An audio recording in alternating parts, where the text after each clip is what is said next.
A very cheerful good morning to 12th class. बेटे आज हम लोग करेंगे 9.2 unit that relates to capital structure. Capital structure का अर्थ बच्चों यहाँ पर क्या है? Capital structure refers to a relative proportion of different sources of long term finance. देखो बेटे कैपिटल स्ट्रक्चर का अर्थ यहाँ पर क्या है? जो हमारा रिलेटिव प्रपोर्शन है डिफरेंट लॉन्ग टर्म सोर्सेज का, उसको हम लोग क्या कहते हैं बच्चों? Capital structure. देखो बेटे जैसे कि नाम से पता है कैपिटल स्ट्रक्चर यानी कि पूंजी संरचना। भाई हमारे बिजनेस के अंदर जो कैपिटल है उसका स्ट्रक्चर क्या है, उसके अंदर कितना प्रपोर्शन इक्विटी शेयर कैपिटल का है, कितना प्रपोर्शन प्रेफरेंस शेयर्स का है, कितना प्रपोर्शन डेब्ट कैपिटल का है, कितना इसके अंदर जो प्रपोर्शन है बच्चों वो रिटेन्ड अर्निंग का है। तो उसको बेटे हम लोग क्या कहते हैं? Capital structure. देखो बेटे कैपिटल स्ट्रक्चर से रिलेटेड दो मीनिंग वो है जो हमारे लिए जाना जरूरी है, वो है बच्चों कैपिटलाइजेशन और फाइनेंशियल स्ट्रक्चर। अब देखो बेटे एक company requires finance in order to run a business properly. देखो बेटे कंपनी को प्रॉपर मैनर में फाइनेंस की रिक्वायरमेंट होती है बिजनेस को चलाने के लिए। There are so many sources which company can obtain long term finance. First one is equity share capital, preference share capital, borrowed capital और रिटेन अर्निंग। ये तो बेटे हमारे क्या है? लॉन्ग टर्म फाइनेंस के सोर्स हैं। और शॉर्ट टर्म फाइनेंस में क्या है बच्चों? Current liability. अब देखो बेटे हमें यहाँ पर पर्टिकुलर एक बैलेंस शीट गिवन है जहां पर कंपनी को बेसिकली 10 लाख रुपए की कैपिटल की जरूरत है। तो कैसे कैसे कंपनी इसको कलेक्ट करेगी? इक्विटी शेयर कैपिटल की 4,50,000 है, प्रेफरेंस 2,25,000 है, बोरोड कैपिटल है 1,12,500 और रिटेन्ड अर्निंग्स है 1,12,500 और करंट लायबिलिटी है हमारी 1 लाख। तो बेटे टोटल कितना आ गया क्वेश्चन के अंदर? 10 लाख आ गया। अब बेटे अगर हम परसेंटेज की बात करते हैं टोटल कैपिटल में, टोटल कैपिटल क्वेश्चन में कितनी है बच्चों? 10 लाख की। तो आप इसका बेसिकली टोटल कैपिटल का परसेंटेज निकालो। तो टोटल कैपिटल में इक्विटी का परसेंटेज कितना है? Equity share capital divide by total capital into में 100, यानी कि 4,50,000 डिवाइड बाय 10,000 इंटू में 100। तो 45% बेटे किसका परसेंटेज आ गया टोटल कैपिटल में? इक्विटी का। ऐसे ही 22.5% किसका आ गया? प्रेफरेंस का। बोरोड कैपिटल का 11.25। इसी तरह बच्चों रिटेन्ड अर्निंग का कितना आ रहा है? 11.25 और करंट लायबिलिटी का कितना है बच्चों? 10%। अब देखो बेटे हमें एक कॉलम और गिवन है बेटे, उसमें क्या दे रखा है? Percentage of long term capital sources. अब लॉन्ग टर्म कैपिटल सोर्सेज का परसेंटेज निकालने का मतलब क्या है बच्चों? क्योंकि देखो बेटे लॉन्ग टर्म कैपिटल सोर्सेज का परसेंटेज निकालने का अर्थ यहाँ पर क्या है कि हम लोग करंट लायबिलिटी को इसमें से क्या कर देंगे? एक्सक्लूड कर देंगे। क्या कर देंगे बच्चों?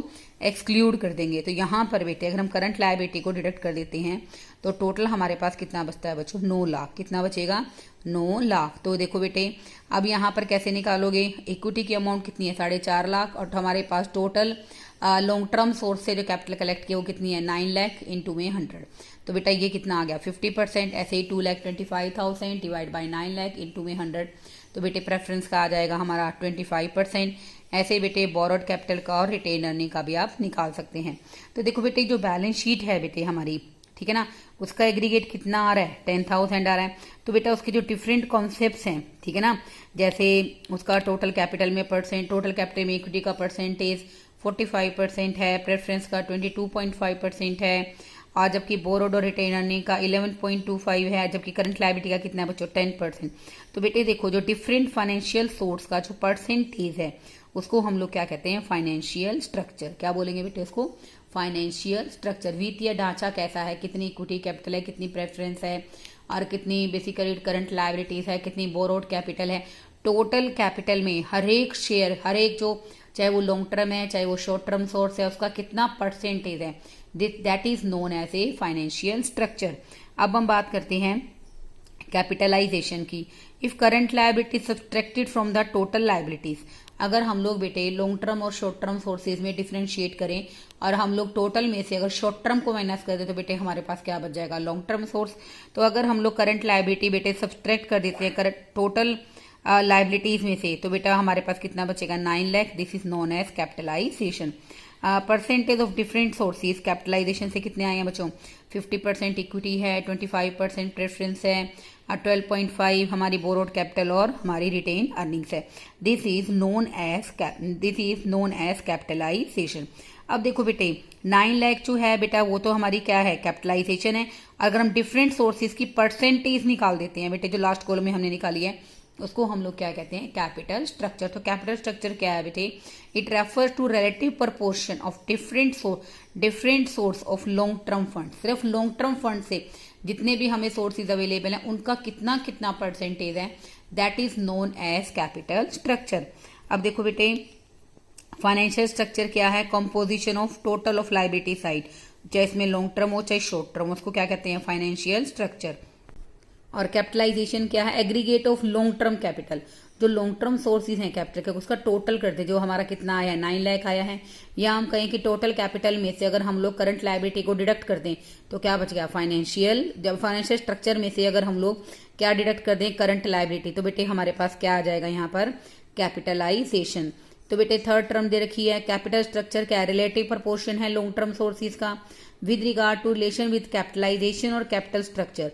अगर हम दोनों में रिलेशनशिप क्रिएट करें तो हम लोग क्या कह सकते हैं, कैपिटलाइजेशन तो एक क्वांटिटेटिव एस्पेक्ट है, जबकि कैपिटल स्ट्रक्चर क्या है, क्वालिटेटिव एस्पेक्ट है। क्योंकि बेटे जब हम कैपिटल स्ट्रक्चर को प्रिपेयर करते हैं, कैपिटल स्ट्रक्चर को ध्यान में रखते हैं, तो हम बेसिकली देखते हैं कि किस कैपिटल स्ट्रक्चर के अंदर क्या क्वालिटी है, क्या कमियां हैं, और किस कैपिटल स्ट्रक्चर के अंदर हम लोग डेब्ट कैपिटल का यूज करेंगे तो उसके हमें क्या फायदे हैं, अगर हम लोग इक्विटी शेयर्स को इशू करते हैं तो उसके क्या नुकसान है। तो बेटे ये क्या है, क्वालिटेटिव कॉन्सेप्ट है। अब देखो बेटे, अब हम कंपैरिजन करेंगे कि हमारी बात अगर हम करते हैं डेब्ट कैपिटल और इक्विटी शेयर कैपिटल, कॉस्ट और रिस्क के पॉइंट ऑफ व्यू से। देखो बेटे, जो डेब्ट कैपिटल है, डेब्ट कैपिटल क्या होती है बेटे, बोरोड कैपिटल, उधार ली गई पूंजी बिजनेस के लिए। इसकी जो बेटे कॉस्ट है वो क्या है, काफी कम है। Its main reason is that investment made by the lenders is less risky. देखो बेटे, जो इन्वेस्टमेंट लेंडर से के थ्रू हम लोग करेंगे तो उसका रिस्क क्या होता है, काफी कम होता है, क्योंकि लेंडर्स को बेटे हमेशा रिफंड ऑफ कैपिटल में प्रायोरिटी मिलती है और इंटरेस्ट भी क्या मिलता है, टाइमली मिलता है। On the other hand equity share capital is most costly. हमारी इक्विटी शेयर कैपिटल क्या होती है, कॉस्टली पड़ती है, क्योंकि बेटे यहाँ पर डिविडेंड की रेट बेसिकली डिसाइड नहीं होती है। It is the reason that investment made by the equity share holder in the business is more risky. तो बेटे अगर हम बात करें, इन्वेस्टमेंट जो इक्विटी शेयर होल्डर करेंगे वो क्या रिस्की ज्यादा है, क्योंकि equity share holder receive there dividend and capital last of all. तो बेटे इक्विटी शेयर होल्डर्स को बेटा सबसे लास्ट में कैपिटल रिफंड होती है और सबसे लास्ट में डिविडेंड पे किया जाता है। अब हम बात करते हैं डेब्ट कैपिटल इस बिजनेस में के अंदर क्या होती है बेटे, रिस्की होती है, ठीक है ना, because the lender can file a request with the judiciary for the closure of the company. अगर कंपनी क्लोज हो जाती है तो बेटे बेसिकली वो क्या कर सकते हैं, न्यायपालिका में हमें बेसिकली कोर्ट के अंदर लेकर जा सकते हैं अगर हमका टाइमली इंटरेस्ट पे नहीं करेंगे, डिबेंचर्स कैपिटल की पेमेंट नहीं करेंगे। But in case of debentures capital they can do it, but in case of equity shares capital they do not get their interest and capital invested. तो बेटे ये जो राइट है ना इक्विटी शेयर होल्डर्स को available नहीं है। That point of view we can say that equity share holder की रिस्क क्या होता है, कम होता है, जबकि हमारे डेब्ट कैपिटल का रिस्क क्या होता है, काफी ज्यादा होता है। तो बेटे इसी तरह से हम लोग कंपैरिजन करेंगे हमारी डेब्ट कैपिटल और प्रेफरेंस शेयर कैपिटल में। सिमिलैरिटी क्या है, देखो बेटे दोनों में सिमिलैरिटी यही है कि डिबेंचर्स पर आप लोग जब भी डिबेंचर्स वर्ड लिखते हैं तो आप उससे आगे एक परसेंटेज लिखते हैं, 9% है, 10% है। डिबेंचर्स पर हमें फिक्स रेट पर इंटरेस्ट देना पड़ता है, और ऐसे ही बेटे प्रेफरेंस शेयर्स पर हमें भी क्या करना पड़ता है, डेफिनेट रेट पर क्या देना पड़ता है, डिविडेंड देना पड़ता है। दोनों ही क्या है बेटे, फिक्स कॉस्ट कैपिटल है। Dividend on equity share is always fluctuating, अगर प्रॉफिट ज्यादा है तो ज्यादा मिलेगा, कम है तो कम मिलेगा। Both the resources of capital R less costly and cheaper than the equity share capital. अगर दोनों की कंपैरिजन करें तो इक्विटी शेयर कैपिटल के कंपैरिजन में दोनों ही क्या पड़ती हैं, कंपनी के लिए काफी सस्ती पड़ती हैं। अगर हम डिसिमिलैरिटी की बात करें तो देखो बेटे फर्स्ट देखा है हमें, एक company has to make payment of interest on डेब्ट capital whether it earns profit और मेक्स लॉसेस।